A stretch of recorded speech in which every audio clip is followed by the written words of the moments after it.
Hey everyone, today we are going to see the points of Indian Railway.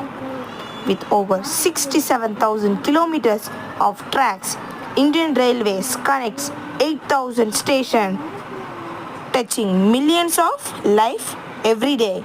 From the first steam engine powered locomotive in 1853 to today's high-speed train, India's rail journey has come long way. From the Himalayas to the coastal line, trains unite India's diverse culture, language and landscape.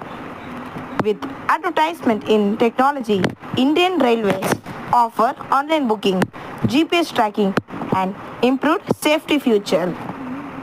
Trains transport 23 millions of passengers and 1.2 million of tons freight daily, driving Indian economic growth.